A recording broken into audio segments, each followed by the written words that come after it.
Hi, my name's Lauren and I run my Instagram account, The Cubbyhole, where I share lots of home interiors, my home and renovation.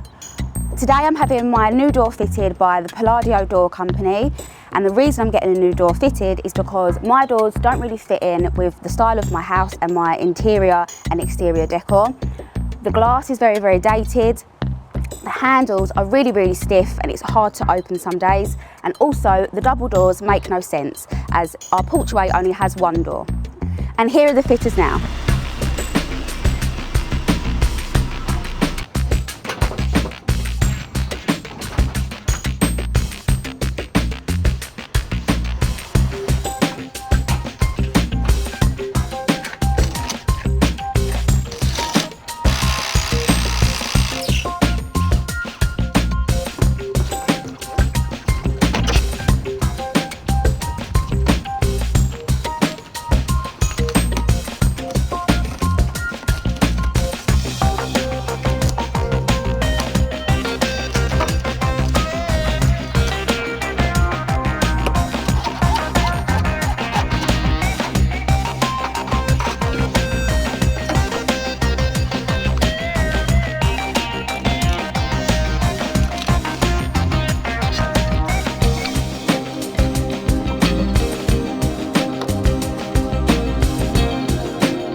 The fitters have just left and they've left me with our amazing new front door, which I could not be any happier about.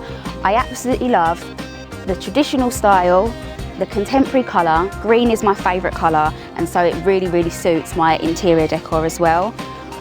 I love the fact that it comes with a foil finish, meaning that it won't fade, and so I'll never have to paint my front door ever again. The glass is triple glazed, meaning that it's going to be nice, warm and toasty in our house this winter. I'm really impressed with the quality of the door. It's really sturdy and thick, and I know it's going to last us a long time. I first found Palladio Door Collection on Instagram, where I loved seeing other people's front door transformations. I also absolutely love their website where you can design your own door. Thank you Palladio Door Collection for our amazing new front door. I couldn't be any happier.